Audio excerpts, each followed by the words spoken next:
Yego mbifurije ibe byiza cyane kuri mwebwe mukomeje kudukurikira ndetse n'abakomeje kubana natwe gatanu kuri gatanu hano ku Karabo TV. Twizere ko mwagize uwa mbere mwiza ndetse mwagize intangiriro nziza z'iki cyumweru. Turi kwa mbere, turi ku itariki 16 ukwezi kwa gatandatu mu mwaka wa 2025. Ikaze kuri mwebwe mwese, ikaze kuri buri wese ukomeje kubana natwe gatanu kuri gatanu. Turi masaha akomeje gusatira ay'umugoroba. Mwenyemerere turebere hamwe amakuru agezweho muri kano kanya, amakuru akomeje kugenda avugwa. Hanyuma mumeze mute? Twe tumeze neza, mutubwire uko mumeze ndetse naho muherereye mu mwanya w'ibitekerezo. Hanyuma mwenyemerere muri aya makuru mbabwire yuko ingabo z'u Burundi zifatanyije n'abazarendo bamaze kwigarurira agace ka Kabare nk'uko bikomeje kugaragara. Agace kugeza magingo yanga kaje kuberamo imirwano ikomeye cyane ku buryo amashusho akomeje kujya agaragara ku mbuga nkoranyambaga yerekana ingabo z'u Burundi zifite ibikoresho bya gisirikare bikomeye cyane ndetse bari kumwe n'abazarendo ndetse n'izindi ngabo za Kongo, bakaba bakomeje gutemera muri kano gace hano muri Kivu y'Amajyepfo ndi ku butaka bwa Repubulika Iharanira Demokarasi ya Kongo. Amakuru atugeraho n'ubundi arakomeza gushimangira ko ikibuga cy'indege cya Kavumu ndetse n'aha muri Bukavu cyangwa se uyu mujyi wa Bukavu ukaba umurwa mukuru w'intara ya Kivu y'Amajyepfo bikomeje gusatirwa mu buryo bukomeye cyane, mu buryo buteye ubwoba cyane, ibikomeje gutera impungenge ndetse n'amakenga umutwe wa 23 ku buryo kusahizi uyu mutwe ukomeje kugenda uva mu byawo, ukomeje kugenda ugenda uva mu byawo, uva mu birindiro byawo nk'uko bigaragara. Ni ingufu kugeza magingo yanga zikomeje gutungurana, abantu benshi bakomeje kwibaza aho zaba ziri kuva, ariko kandi umwe mu bakurikiranira hafi ibikomeje kugenda bibera mu gihugu cy'u Burundi avuga yuko mu Burundi hakomeje gutegurirwa imigambi ikomeye cyane, akora imigambi ikomeje kugirwamo n'ingabo z'u Burundi ndetse n'iza Kongo, cyane cyane ku ruhande rw'u Burundi mu rwego rwo kugira ngo baburizemo ibitero ibyo byose bishobora kuba byakwibasira ingabo z'u Burundi cyangwa se imipaka ihuza u Burundi na Repubulika Iharanira Demokarasi ya Kongo. Hanyuma kandi ndakubwira ko igisirikare cya Repubulika Iharanira Demokarasi ya Kongo FARDC cyamaze guhabwa icyo twakwita ubundi bushobozi bukomeye cyane. Ni indege ebyiri, indege z'intambara zizwiho kuba zatwara ibikoresho byinshi ndetse n'umubare munini w'abasirikare. Izi ngo zigomba gutangira kwifashishwa muri operation zikomeye cyane zo kugeza ibikoresho ahantu hagoranye ndetse n'umubare munini w'abasirikare. Ni indege ebyiri ziretse gushyikirizwa by'umwihariko n'igisirikare cya Kongo. Ni mu muhango wabereye i Kinshasa ku murwa mukuru wa Repubulika Iharanira Demokarasi ya Kongo, ndetse n'umuhango wayobowe cyangwa se nitabiriwe n'abandi basirikare bagiye batandukanye, harimo n'umwe mu minisitiri b'ingabo no ku butaka bwa Kongo n'abandi bofisiye bakuru mu ngabo za FARDC. Ibi byose bikubiye mu mugambi ukomeye cyane, umugambi Karundi ugendanye no guhangana ndetse no guhashya umutwe wa 23. Byanze bikunze uyu mutwe nawe ukomeje gushimangira ko nta gahunda ufite iyo kurekura ibice byamaze kugenda bifatwa. Ese ko abahanga ndetse n'abakurikirana hafi ndetse n'abahuza bakomeje gusaba uyu mutwe wa 23 kuva mu bice byose bamaze gufata, hanyuma abasirikari bawo bakaba bagomba kwinjira mu gisirikare cya Kongo, ariko kandi ingingo leta ya Kongo idakozwa, M23 nayo ikaba idakozwa ibigendanye ariko yava muri ibi bice, bizagenda biti? Ahanga birumvikana neza yuko ikigendanye n'urusasa aricyo kigomba kuba cyasobanura ibintu. Aha rero byemezwa neza yuko ushoboye ku mirongo y'imbere ku rugamba ari ushobora kuzagira byinshi ahindura cyangwa se agashobora kuzubahwa na mugenzi we, ariko byose bizagenwa n'uburyo imbaraga zizakomeza kugenda ziboneka cyangwa se ubushobozi, cyangwa se buri wese akagira andi mayeri mashyashya ashobora kuba yazana ku mirongo y'imbere ku rugamba. Ikaze kuri mwebwe mwese, duhere ku operation zikomeye cyane zikomeje kwera muri Kivu y'Amajyepfo. Mwongeye kwirirwa neza mwese bakomeje kudukurikira muri kano kanya ku Karabo TV. Tumeze neza, mumeze mute mwebwe mwese badukurikiye bari ngaha mu Burundi mu bice bigiye bitandukanye, mu makayitsiye, mu bisagara bimwe na bimwe bigiye bitandukanye, ndabifuriza ibihe byiza cyane. Hanyuma namwe mwese reka mbashuje kandi mbifurije ibihe byiza abakomeje kudukurikira ndetse n'abakomeje kubana natwe, by'umwihariko abaherereye hano mu karere k'ibiyaga bigari mu bihugu bigiye bitandukanye, abari ku mugabane w'Uburayi ndetse no mu bindi bice bigiye bitandukanye hirya no hino mu isi. Reka twizere ko muri amahoro kandi mukomeje kumererwa neza cyane. Niba ari ubwa mbere ugeze hano, nyamuneka kanda handitse subscribe kugira ngo ubashe kuzajya ukurikira amakuru n'ibiganiro byacu, utanga igitekerezo kandi like ibiganiro byacu nabisangize ku nshuti zawe. Hanyuma nyemerera kandi ngushimire kuri wamaze kubikora byose ukaba ukurikira amakuru n'ibiganiro byacu, ko waramaze gukanda subscribe ugakanda like rwose ibiganiro byacu ukabisangiza ku nshuti zawe. Hanyuma reka ngubwire ngo niba utameze neza rwose muri kano kanya, komera kandi wihangane.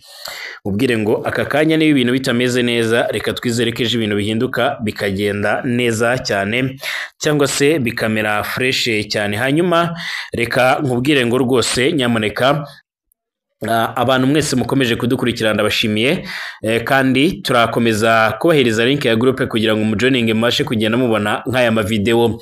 Nk'ubu hari imwe muri video ndi kugenda mbona zikomeje kugaragara hirya no hino, cyane cyane ku mbuga nkoranyambaga, ubwo n'abakoresha Facebook bashobora kuba bamaze kugenda bayibona cyangwa se abari ku rubuga rwacu. Ni video yerekana zimwe mu ngabo za FDNB ndetse n'abazalendo bari kugaragara muri aka gace ka Kabare, ni muri Kivu y'Amajyepfo, hakomeje kubera urugamba rutoroshye, abakomeje kubera urugamba karundura, urugamba rwongeye gutuma ibintu byongera guhindura isura no muri Kivu y'Amajyepfo. Uru rugamba ruje rwiyongera ku bindi bitero biremere cyane bizimaze imisi byibasiriye umutwe wa M23 bifite intego ndetse n'intumbero yo kuwambura ibice byiganjemo ikibuga cy'indege cya Kavumu ndetse n'uyu murwa mukuru w'intara Kivu y'Amajyepfo, ubwo ni umujyi wa Bukavu nk'uko bigaragara. Nyuma y'ibitero bikomeye cyane nakomeje kugenda bagezaho ndetse nkababwira ko bukomeje kugenda byibasira ibi bice, nyamara bamwe bakaba bakomeza kugenda babikeresa cyangwa se bumva ko atari ibintu by'ukuri cyangwa se ibintu bya nyabyo. Narababwiye ngo ingabo z'u Burundi zirakomeye ndetse ingabo z'u Burundi zamaze guhabwa amabwiriza ndetse n'amavugurura yazo muri zo ndetse no mu bikoresho, aho kugeza ubu gahunda ari ugutanga isomo ku mutwe wa M23, nubwo ku rundi ruhande uyu mutwe nawo ari umutwe wagaragaje ko ari agafo atari agafu k'imvugo rimwe nk'uko bigaragara. Umutwe kugeza ubu unakomeje kugaragaza ubushongore n'ubukaka. Icyakora muri iyi karitsiye nk'uko bikomeje kugenda bigaragara, ikomeje kugaragaramwo aba basore bo mu ngabo z'u Burundi ndetse nabo muri wazalendo nk'uko bigaragara, ni bamwe mu bakomeje kugenda bagaragara muri ibi bice. Iyi video yerekana aba basirikare ubona yuko ari benshi cyane mu bice bigiye bitandukanye no muri amashyamba, bamwe bateruye imbunda, abandi bafite amasheni menshi cyane ya gisirikare, bari kwinjira mu mashyamba akikije muri ibi bice muri bice bya Kabare, ndetse hari n'abandi bari mu bisagara cyangwa se muri imijyi igiye itandukanye, ahantu hasa n'ahari ikigo cy'amashuri ubona yuko rwose aka gace bamaze kugenda bagafata. Aka gace urabona yuko rero harimo n'abakomando bakomeye cyane benshi bo mu ngabo z'u Burundi nk'uko bigaragara, ndetse amakuru akomeje kugenda atugeraho, by'umwihariko akaba agaragaza anerekana neza yuko izi ngabo ziganjemo iz'Abarundi ndetse n'abazalendo zirimo kugerageza gukomeza gusatira uyu mujyi wa Bukavu, uyu mujyi usanzwe ukoreramwo urimo ibiro bikuru by'intara Kivu y'Amajyepfo ku ruhande rwa M23, mu gihe byo ku ruhande rwa Kongo rero bikomeje gukorerwa muri Uvira. Ni muri Kongo nk'uko bigaragara. Ibindi bitangazamakuru byinshi bikomeje kugenda byandika byagize biti muri Repubulika Iharanira Demokarasi ya Kongo muri Kivu y'Amajyepfo, ingabo z'u Burundi ndetse n'abazalendo bajeje kwigarurira Kabare, aho rero barimo no kugerageza ndetse no gutanga ubutumwa bukomeye cyane ndetse no kwataka Bukavu, ndetse bakaba bashimangira ko abasesenguzi bavuga ko byanga bikunda nabo bategereza kuba bahigarura muri iki gisagara cya Bukavu nk'uko bigaragara, kuko ukurikije umuvuduko bariho ndetse n'intumbero bariho, ubona yuko ibintu bikomeje kugenda bifata indi ntera. Ijwi rikomeje kugenda herekanywa ku mbuga nkoranyambaga ryumvikana umwe mu bazalendo wari kumwe n'umwe mu ngabo z'Abarundi avuga yuko bakomeje gutanga isomo rikomeye cyane, aho yagize ati mu rugamba rw'uyu munsi twongeye kwihaniza ndetse no gutanga isomo ku mwanzi. Umwanzi yahunze, twafashe bamwe, abandi tubambura ibikoresho, abandi barapfa, abandi barakomereka. Ni muri urwo rwego rero dukomeje gusatira uyu mujyi wa Bukavu, aho dukomeje kwirukana umwanzi ndetse twaba tutegerezwa kuba twamugeza kure mu rwego rwo kugira ngo adakomeza gusatira ibirindiro byacu ndetse adakomeza kuba n'ubundi yatwegera cyangwa se ngo yegere muri za Uvira nk'uko bigaragara. Ibi ni bimwe mu bimenyetso bikomeje gutera impungenge ndetse bikaba bikomeje kugenda bishimangira ndetse byerekana neza yuko iyi ntambara ishobora kuba yahindura ibintu uko byagenda kose, nk'uko amakuru akomeza kugenda atugeraho cyangwa se nk'uko amakuru akomeje kugenda atugeraho abivuga. Hanyuma rero nyemerera mbanze nkubwire yuko ibintu bikomeje kugenda bihindura isura. Mu gihe rero muri Kivu y'Amajyepfo ibintu bikomeje kugenda bihindura isura ndetse umutwe wa 23 bakomeje kugenda bahangana nawo ndetse banawohereza isomo rikomeye cyane, nubwo nawe ukomeje kugenda ugaragaza ko hagaze bwuma ndetse ngo waba ukomeje kwitegura gukomeza kurinda ibice bigiye bitandukanye wamaze kugenda ufata. Kinshasa nk'uko bigaragara leta yamaze guhereza FARDC igisirikare cy'igihugu rero indege ebyiri nshya mu rwego rwo kongerera imbaraga rero iki gisirikare nk'uko amakuru akomeza kugenda tugera bivuga. Ibi byabaye mu mpera z'iki cyumweru hari ku itariki ya 14 Kamena 2025 leta ya Repubulika Iharanira Demokarasi ya Kongo yashyikirije ku mugaragaro igisirikare cyayo cya Kongo nyine kizwi nka FARDC indege ebyiri nshya by'umwihariko zifashishwa mu gutwara abantu ndetse n'ibikoresho bya gisirikare. N'umuhango wabereye ku murwa mukuru w'igihugu cya Kongo nyine Kinshasa, uyoborwa na Minisitiri w'Intebe wungirije akaba na Minisitiri w'Ingabo ari kumwe n'umugaba mukuru w'ingabo za Kongo hamwe n'abasirikare bakuru batandukanye bo muri iki gihugu muri izi ngabo za FARDC. Izi ndege zahawe amazina y'abasirikare b'intwari bagize uruhare rukomeye cyane mu mateka y'igihugu aribo nka General Mahele Liyeko Bakungo ndetse na General Mulumba Nyunye. Ni zimwe mu ndege zikomeje gutera ubwoba ndetse no gukanga umwanzi mu buryo budasanzwe cyane ko zigwijweho imbaraga ndetse n'ubushobozi bukomeye cyane bwo gutwara ibikoresho byinshi ndetse n'umubare munini w'abasirikare ndetse zishobora kuba zakorera urugendo ahantu hariho hose nk'uko bigaragara, ndetse biragoye yuko umwanzi ashobora kuba yazibona kuko zishobora kugendera ku butumburuke bwo hejuru. Bivugwa ko ari zimwe mu ndege kwanza zivuguruye ndetse ziteye imbere mu bigendanye no gutwara abantu ndetse n'ibintu cyane cyane mu bikoresho bya gisirikare, kandi kazizwiho kuba zishobora kuba zarwana intambara mu bigendanye no kurasa.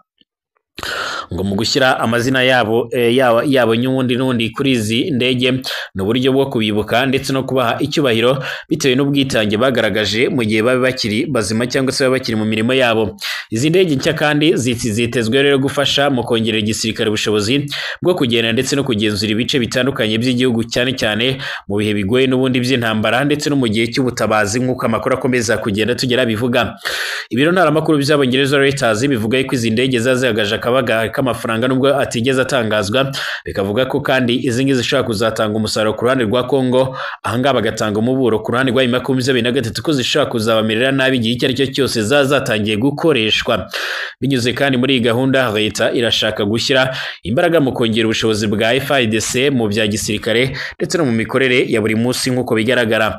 Ahangaha rero niho batangiye n'ubundi kongera amafaranga kubarura abagenerwabikorwa ndetse n'abafatanyabikorwa bo muri iki gisirikare, ndetse binavuga ko hagiye gutangira andi mabwiriza mashya ashobora kuzagenga bamwe mu basirikare bazinjira muri iki gisirikare. Nk'uko bitangazwa n'inzego za leta zishinzwe umutekano, izi ndege zizagira uruhare rukomeye cyane mu gutwara abasirikare mu guhuza ibikorwa hagati y'amazone atandukanye ndetse no mu igenzurwa rya hafi y'ubutumwa bwa gisirikare ku butaka bunini cyane bw'iki gihugu bufitwe nyine na Kongo. Ibi bikorwa kandi biri mu murongo wa gahunda ndende ya Minisitiri Guy Kabombo nk'uko bigaragara uyoboye Minisiteri y'Ingabo, aho rero mu minsi ishize uyu muyobozi yatangije imishinga minini cyane igamije kongerera ingabo ubushobozi nk'uko bigaragara.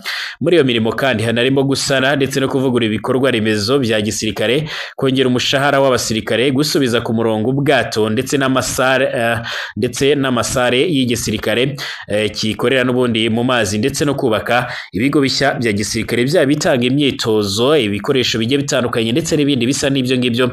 Ibigo by'ubutasi ibishobora kuzagira uruhare mu guteza imbere iki gisirikare kiba gishobora kuba igisirikare cya mbere. Minisitiri Kabombo kandi hanagaragaza ubushake bwo guteza imbere imibereho n'imiryango y'abasirikare mu rwego rwo kubaha rero icyizere ndetse no kongera ubushake bwo gukorera igihugu byanze bikunze. Ibi byose bigaragaza impinduka leta ya Kongo iri gushyira mu bikorwa byo mu rwego rwo gushyigikira ndetse no kongera ubushobozi igisirikare cyayo, cyane cyane muri ibi bihe rero ihanganye n'ibibazo by'umutekano muke mu burasirazuba bwa Repubulika Iharanira Demokarasi ya Kongo. None niba abahuza bakomeza kugaragaza ndetse no kwerekana neza ko biteguye gutanga imbaraga zose zishoboka kugira ngo bahangane by'umwihariko n'ibibazo bigendanye n'intambara, impande zombi zibashe kuva zava muri intambara, izindi mpande zihanganye zikaba zikomeje gukora byose bishoboka mu rwego rwo kugira ngo babashe kuba bagira uburyo bakora kugeza amagingo aya ngaya nk'uko bikomeje kugenda bigaragara.